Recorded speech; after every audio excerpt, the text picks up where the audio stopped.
بسم الله الرحمن الرحيم.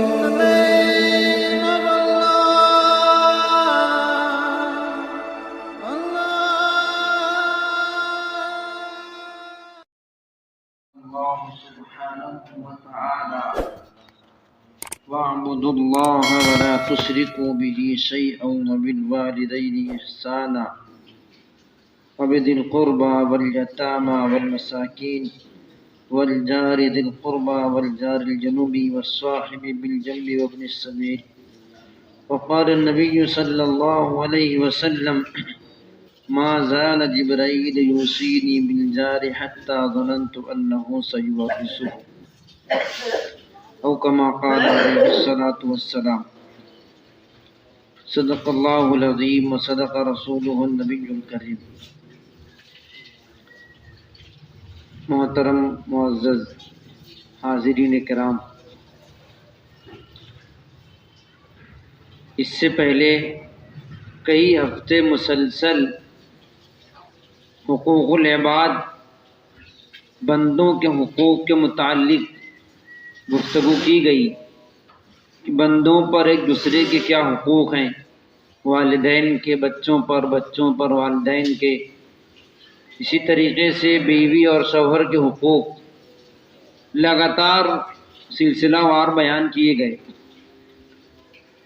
چونکہ حقوق العباد کی بہت زیادہ اہمیت ہے، جب تک بندہ حقوق العباد کو اور بندوں کے حقوق کو اچھی طرح ادا نہیں کرتا، اس کا ایمان اور اس کی عبادتیں بھی نامکمل ہے.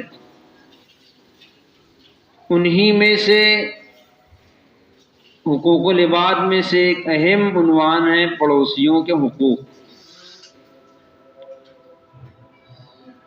ہر انسان پر، ہر مسلمان پر اپنے پڑوسیوں کے متعلق حقوق ہیں.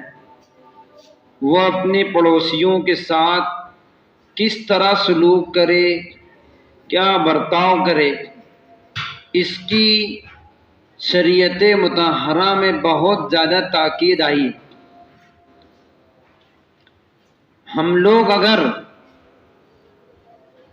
ان تعلیمات پر عمل کریں اور اپنے پڑوسیوں کے حقوق کو ادا کریں تو یقین جانیے کہ کسی کو کسی کی ذات سے ذرہ برابر بھی تکلیف نہیں ہوگی. ہمارے معاشرے میں اس چیز کا بہت بڑا فقدان ہے.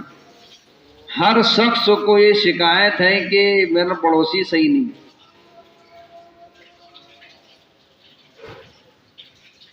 جس کو دیکھو وہی کہتا ہے کہ یار پڑوسی برابر نہیں.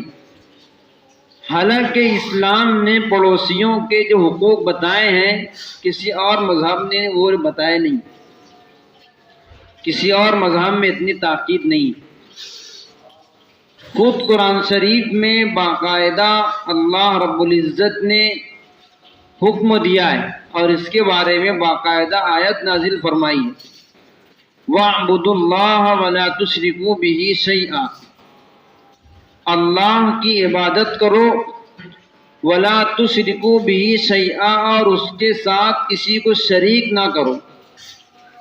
وَبِالْوَالِدَيْنِ إِحْسَانًا، اور اپنے والدین کے ساتھ حسن سلوک کرو. وَبِذِي الْقُرْبَى، رشتہ داروں اور خاندان والوں کے ساتھ. وَالْيَتَامَى وَالْمَسَاكِينَ، یتیموں اور مسکینوں کے ساتھ بھی حسن سلوک کرو. اور پھر اس کے بعد وَالْجَارِ ذِي الْقُرْبَى، اپنے قریب کے پڑوسی. وَالْجَارِ الْجُنُوبِ، اور وہ پڑوسی جو دور کے ہیں، کیونکہ پڑوسی بھی دو طرح کے ہوتے ہیں. ایک بالکل گھر کے بازو میں ہوتے ہیں اور ایک گلی محلے کے ہوتے ہیں. سب پڑوسی ہی شمار ہوتے ہیں. تو چاہے وہ تمہارے قریبی پڑوسی ہوں یا دور کے پڑوسی ہوں، سب کے ساتھ حسن سلوک کرو. یہ باقاعدہ اللہ رب العزت نے حکم دیا ہے کہ قریب اور دور کے ہر طرح کے پڑوسی کے ساتھ اچھا برتاؤ کرو. اس کے علاوہ اللہ کے نبی صلی اللہ علیہ وسلم نے احادیث مبارکہ کے اندر بے انتہا تاکید فرمائی ہے۔ حدیث شریف میں ہے، قال النبی صلی اللہ علیہ وسلم لا یؤمن احدکم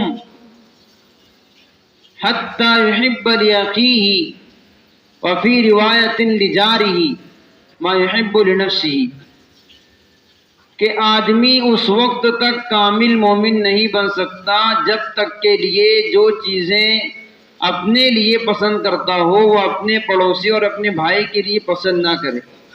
ایمان کے کامل ہونے کا معیار بتلایا ہے پڑوسی کے ساتھ حسن سلوک کرنا۔ اور من کان یؤمن باللہ والیوم الآخر فلا یؤذی جارہ، جو شخص اللہ پر اور یوم آخرت پر ایمان رکھتا ہو، آپ نے پہلے تاکید کی کہ جو اللہ پر اور یوم آخرت پر ایمان رکھتا ہو یعنی مومن ہو، اس کو چاہیے کہ اپنے پڑوسی کو ذرہ برابر بھی تکلیف نہ دے۔ فلا یؤذی جارہ، وہ اپنے پڑوسی کو ذرہ برابر تکلیف نہ پہنچائے۔ چونکہ انسان کی زندگی کا ایک بہت بڑا حصہ اپنے ہمسایوں اور اپنے پڑوسیوں کے ساتھ گزرتا ہے، جہاں پر وہ اپنے والدین، اپنے رشتہ دار، اپنے خاندان والوں کے ساتھ رہتا ہے، وہیں اس کی زندگی کے سکون اور چین کا ایک بڑا تعلق اس کے پڑوسیوں سے ہے۔ اس بات کا احساس سب کو ہے کہ جس کے پڑوسی اچھے ہوں اس کی زندگی بہت اچھی ہوتی ہے، اور جس کے پڑوسی ہی صحیح نہ ہوں پھر اس کا جینا مشکل ہوتا ہے۔ آدمی چند دنوں کے اندر گھر بدل دیتا ہے کہ میرا پڑوسی صحیح نہیں۔ اس لیے حدیث شریف کے اندر تاکید کی گئی ہے پڑوسیوں پر، ایک پڑوسی کا دوسرے پڑوسی پر سب سے پہلا حق یہ ہے کہ اس کی ذات سے اپنے پڑوسی کو تکلیف نہ پہنچے۔ یہ سب سے پہلا حق ہے پڑوسی کا کہ اپنی ذات سے ذرہ برابر تکلیف نہ پہنچے، اس کی تاکید کی گئی ہے۔ دوسرا حق پڑوسی کا دوسرے پڑوسی پر یہ ہے کہ اپنی پڑوس کی عورتوں اور مستورات کے ساتھ شرم و حیا کا معاملہ کرے، ان کی طرف نگاہ اٹھا کر کے نہ دیکھے، اس طرح رہے کہ اپنے پڑوسی کو اپنے اوپر اعتماد ہو کہ اگر میں کبھی باہر چلا جاؤں، گھر کے اندر نہ رہوں، تو مجھ کو اپنے پڑوسی پر اطمینان ہے کہ کبھی وہ میرے گھر والوں کے بارے میں میری خیانت نہیں کرے گا۔ اپنی پڑوس کی عورتوں کے ساتھ کبھی اگر بات کرنے کی ضرورت پڑ جائے تو نگاہ نیچی کر کے بات کرے، گھر کے اندر نگاہ نہ ڈالے۔ پڑوسی کے حقوق میں سے ایک بہت بڑا حق یہ ہے، جیسا کہ حدیث شریف پڑھی گئی، جو چیز اور جو جس طرح رہنا سہنا اپنے لیے پسند کرتا ہو وہ پڑوسی کے لیے پسند کرے، ورنہ فرمایا کہ تمہارا ایمان مکمل نہیں ہو سکتا۔ جب ہم یہ چاہتے ہیں، ہر شخص یہ چاہتا ہے کہ مجھ کو، میرے بچوں کو، میرے گھر والوں کو تکلیف نہ پہنچے، تو میں دوسرے کے لیے بھی اسی کو پسند کروں کہ دوسرے کو بھی کوئی تکلیف نہ ہو۔ جب میں اس چیز کو پسند کرتا ہوں کہ دوسرے کی نالی کا پانی میرے گھر کے سامنے نہ بہے، تو میں بھی یہ کوشش کروں کہ میرے گھر کا پانی دوسرے کے سامنے نہ جائے۔ تو جو اپنے لیے پسند کرتا ہے وہ پڑوسی کے لیے پسند کرے۔ میں یہ اپنے لیے پسند کرتا ہوں کہ میرے گھر کے سامنے کوئی کچرا نہ پھینکے، تو ہم بھی کسی کے گھر کے سامنے کچرا نہ ڈالیں۔ یہ نہ ہو کہ اپنے لیے تو کچھ اور معیار ہو اور پڑوسی کے لیے کچھ اور معیار ہو۔ جو اپنے لیے پسند کرے وہ اپنے پڑوسی کے لیے، اپنے بھائی کے لیے پسند کرے۔ اللہ کے نبی صلی اللہ علیہ وسلم نے قسم کھا کر بیان فرمایا ہے۔ حضرت ابو ہریرہ رضی اللہ تعالیٰ عنہ فرماتے ہیں کہ اللہ کے نبی صلی اللہ علیہ وسلم نے ایک مرتبہ تاکید سے فرمایا، واللہ لا یؤمن، قسم بخدا وہ شخص مومن نہیں ہے۔ پھر فرمایا واللہ لا یؤمن، قسم بخدا وہ شخص مومن نہیں ہے۔ پھر تیسری بار فرمایا واللہ لا یؤمن، وہ شخص مومن نہیں ہے۔ پوچھا گیا کہ اللہ کے نبی من یا رسول اللہ، اللہ کے نبی کون ہے جس کے بارے میں آپ کہہ رہے ہیں؟ آپ نے فرمایا الذی لا یأمن جارہ بوائقہ، وہ شخص مومن نہیں ہے جس کا پڑوسی اس کی پریشانیوں سے، اس کی تکلیف سے محفوظ نہ ہو۔ اب ہم یہ سمجھیں کہ پڑوسی کے ساتھ حسن سلوک کو ایمان کا جز قرار دیا گیا، ورنہ اس کے ایمان کی نفی کر دی گئی کہ وہ شخص مومن نہیں ہے جس کی پریشانیوں سے، جس کی تکالیف سے اس کا پڑوسی محفوظ نہ ہو۔ ہم سب حدیث شریف سن کر غور کریں کہ کیا ہم ایسے ہیں کہ ہمارا پڑوسی ہمارے شر سے محفوظ ہے؟ پڑوسیوں کے حقوق میں چوتھا حق یہ ہے کہ اپنے پڑوسی سے کبھی جھگڑا نہ کرے۔ بازو میں اور پڑوس میں رہنے کی وجہ سے بسا اوقات ایسی باتیں ہو جاتی جس کی وجہ سے تکرار ہو جائے، مباحثہ ہو جائے، لیکن درگزر سے کام لے، معافی تلافی سے کام لے، فوراً اپنے آپ کی ہار مان لے، معافی مانگ لے کہ بات بڑھنے نہ پائے۔ حدیث شریف میں ہے انقبۃ بن عامر رضی اللہ عنہ قال قال رسول اللہ صلی اللہ علیہ وسلم ان اول خصمین یوم القیامت جارانی، قیامت کے دن سب سے پہلے اللہ رب العزت کے سامنے جو مقدمہ آئے گا وہ دو پڑوسیوں کا ہوگا۔ دو پڑوسی آئیں گے اور وہ شکایت کریں گے ایک دوسرے کی کہ مجھ کو اس سے تکلیف تھی۔ اس لیے حتی الامکان اپنے پڑوسی سے جھگڑنے سے بچے۔ عام طور سے ہوتا یہ ہے کہ بچوں کے کھیلنے کودنے کے جھگڑے میں بڑے بھی شامل ہو جاتے ہیں اور بات اتنی حد تک پہنچ جاتی ہے کہ پھر بڑی بڑی لڑائیوں کی نوبت آ جاتی ہے۔ یہ پڑوسیوں کے حقوق میں سے ہے کہ اپنے پڑوسی سے جھگڑا نہ کرے۔ پڑوسیوں کے حقوق میں ایک بہت بڑا حق یہ ہے کہ اس کی خوشی اور غمی میں شریک رہے، اپنی خوشی میں اس کو شریک کرے، جیسے بھی اس کی حالت ہو، بیماری ہو، پریشانی ہو، اس کی ہر طرح کی تکلیف میں شریک رہے۔ اللہ کے نبی صلی اللہ علیہ وسلم نے حدیث شریف کے اندر مفصل طریقے پر فرمایا کہ تمہارے پڑوسیوں کا تمہارے اوپر کیا حق ہے۔ آپ نے فرمایا سنو، حق الجاری اذا مریض عدتہ، جب وہ بیمار ہو تو تم اس کی عیادت کرو۔ یہ پڑوسیوں کے حقوق میں سے ہے۔ بسا اوقات تو ایسا ہوتا ہے کہ ہمارا پڑوسی بیمار ہے، دواخانے میں ایڈمٹ ہے، ہم کو اس کی خبر ہی نہیں ہے، اس لیے کہ ہم کو اپنے کام کاج سے فرصت نہیں۔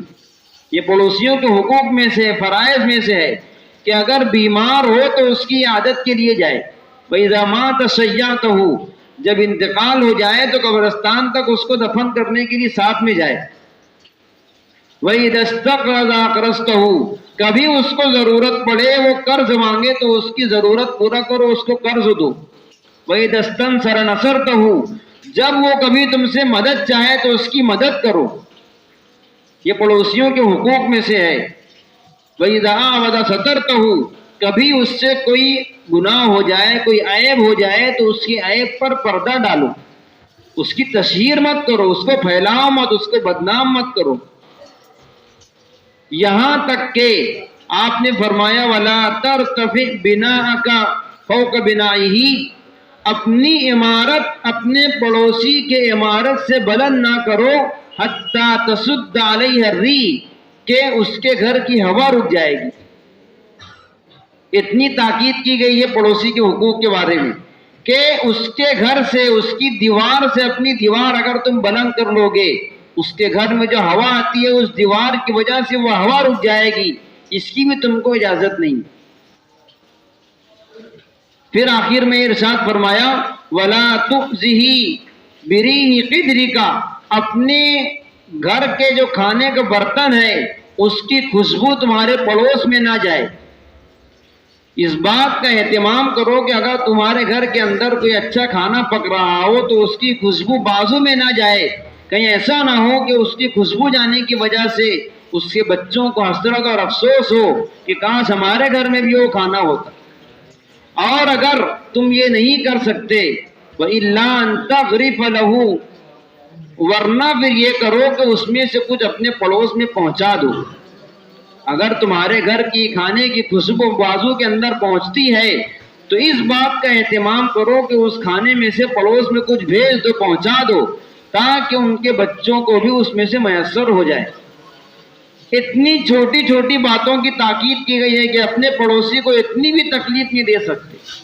اگر کبھی تم کچھ کھانے کے لیے پھل فروٹ لاتے ہو تو اس کو چھپا کر کے لاؤ کہ پڑوس کے بچے دیکھیں نہ، اور اگر دیکھ لیں تو ان کے گھر میں کچھ پہنچا دو تاکہ ان کو حسرت اور افسوس نہ ہو۔ یہ پڑوسیوں کے حقوق میں سے ہے۔ آپ غور کریں کہ اتنی تاکید کی گئی ہے کہ اپنی دیوار بلند نہیں کر سکتے کہ اس کی ہوا رک جائے گی، تو ہم لوگ تو پڑوسیوں کو کتنی تکلیف پہنچاتے ہیں۔ ہر گلی میں ہر گھر میں پڑوسی کا جھگڑا ہے۔ جس کا پڑوسی اچھا مل گیا، شریعت نے فرمایا کہ وہ سعادت مند ہے، وہ نیک بخت ہے، اس کی زندگی چین سے گزرے گی۔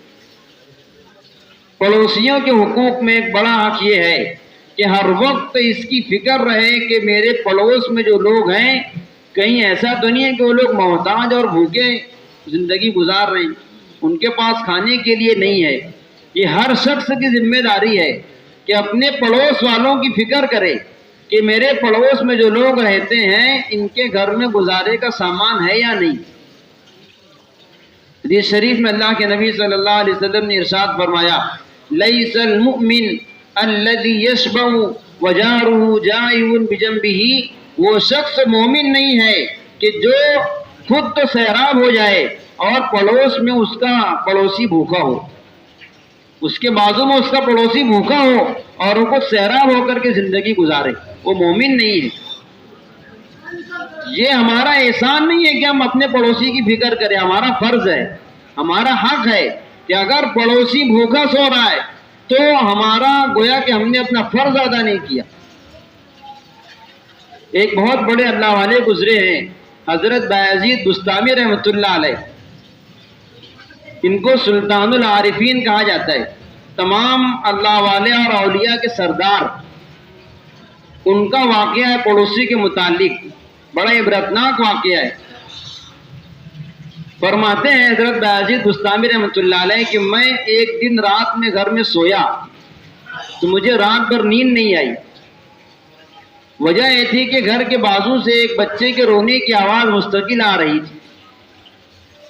رونے کی آواز آنے کی وجہ سے نیند نہیں آتی ہے، اور وہ بھی بچے کے رونے کی آواز ہے، تو اس کے رونے کی آواز کی وجہ سے مجھ کو رات میں نیند نہیں آئی۔ میں انتظار میں تھا کہ کس طرح صبح ہو۔ صبح ہوئی تو پڑوس میں جا کر کے دستک دیا کہ معلوم کروں کہ کیا بات ہے۔ دستک دی تو اندر سے آواز آئی کہ میں ایک عورت ہوں اور میرے شوہر گھر کے اندر نہیں ہیں اور کوئی اور مرد بھی نہیں ہے جو باہر آئے، بولیے کیا بات ہے۔ تو کہا کہ میں جاننا چاہتا ہوں، رات میں آپ کے گھر سے رونے کی آواز آ رہی تھی اور مستقل رات بھر وہ آواز آتی رہی۔ تو اس عورت نے کہا کہ گھر میں رات میں بچے کی ولادت ہوئی ہے، وہ بچہ رات بھر رو رہا تھا اور اس کے رونے کی رات بھر کی وجہ یہ تھی کہ گھر کے اندر تاریکی تھی، اندھیرا تھا۔ ہمارے شوہر 1-2 مہینہ پہلے کسی قافلے کے ساتھ تجارت کے لیے گئے ہیں اور جاتے وقت اتنا سامان بھی چھوڑ کر نہیں گئے کہ میں تیل منگا کر کے چراغ جلا لیتی۔ گھر میں اندھیرا تھا جس کی وجہ سے بچہ رو رہا تھا۔ کچھ غلہ دے کر کے گئے تھے جو ختم ہو چکا ہے۔ حضرت بایزید بستامی رحمۃ اللہ علیہ جب اس کا علم ہوا، اس کے بعد سے گویا کہ ان کی بہار آ گئی پڑوسیوں کی، اور وہ اپنے گھر میں آئے اور اپنے گھر کی مستورات کے واسطے سے اپنے پڑوس کا غلہ، ان کے کپڑے اور ان کی جتنی بھی ضروریات زندگی کے سامان ہیں سب وقتاً فوقتاً بھیجنا شروع کر دیا، اور ہر دن رات ہونے سے پہلے تیل لے کر خود ہی حاضر ہو جایا کرتے تھے اور تیل گھر کے اندر پہنچا دیتے کہ اس سے چراغ جلا لینا۔ ان کے شوہر کے آنے تک مستقل ان کا یہ معمول رہا، حضرت بایزید بستامی رحمۃ اللہ علیہ کا۔ فرماتی ہیں وہ عورت کہ اس کے بعد سے ہمارے گھر میں کبھی پریشانی نہیں آئی، کبھی ایسا نہیں ہوا کہ ہم بھوکے سوئے ہوں۔ جب 1-2 مہینے کے بعد ان کے شوہر واپس آئے تو شوہر کہتے ہیں کہ مجھے تو یہ تھا کہ میرے گھر والے پتہ نہیں کس حال میں ہوں گے، میں ان کے لیے کچھ سامان بھی چھوڑ کر نہیں آیا تھا، اور پتہ نہیں ان کا گزارا کیسے ہوتا ہوگا۔ آیا گھر کے اندر، دیکھا تو بہت خوشحال تھے، راحت اور آرام سے تھے۔ تو میں نے حال دریافت کیا کہ میں تو چھوڑ کر گیا تھا بڑی پریشانی کے عالم میں، اور تم لوگ اتنے خوشحال ہو، آرام اور سکون سے رہ رہے ہو، کیا بات ہے؟ تو ان کی اہلیہ نے پورا واقعہ سنایا کہ واقعہ اس طرح ہے کہ ایک دن جب بچے کی ولادت ہوئی تو بایزید بستامی رحمۃ اللہ علیہ صبح میں آئے اور یہ واقعہ پیش آیا۔ اس کے بعد سے آج تک کوئی پریشانی ہم پر گزری نہیں۔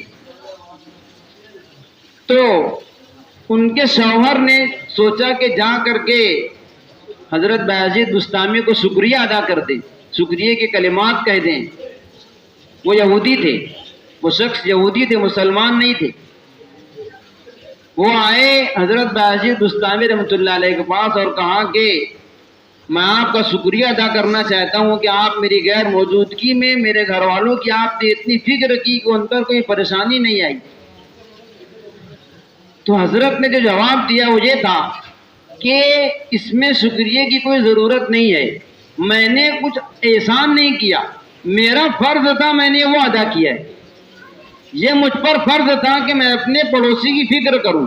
حدیث شریف میں ہے کہ جو سیراب ہو کر کے سوئے اور پڑوسی بھوکا ہو تو وہ مومن نہیں ہے۔ تو میں نے تو اپنا فرض ادا کیا ہے جو مجھ پر واجب اور میرے پر حق تھا، یہ اس میں کوئی احسان کی بات نہیں ہے۔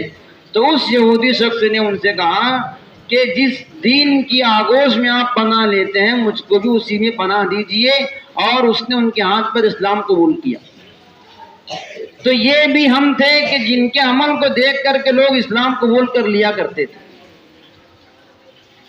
ان کے حسن سلوک اور حسن کردار کی وجہ سے اس یہودی نے یہودیت سے توبہ کر کے اسلام قبول کیا۔ شریعت مطہرہ نے ہم کو وہ اخلاق اور وہ تعلیم دی ہے۔ آج ہم بھی مسلمان ہیں لیکن ہماری زندگی سے وہ اخلاق اور وہ کردار نکل چکے کہ جس کو دیکھ کر کے کوئی مسلمان ہو جائے، جس کو دیکھ کر کے کسی کا دل نرم پڑ جائے۔ تو شریعت نے ہم کو یہ تعلیم دی ہے کہ تم پر حق ہے کہ ہر شخص اپنے پڑوسی کی فکر کرے کہ پڑوسی کس حال میں زندگی گزار رہا ہے۔ اپنے اچھا اور برا ہونے کا معیار یہ بتلایا گیا ہے کہ تمہارا پڑوسی جیسا کہے ویسے تم ہو۔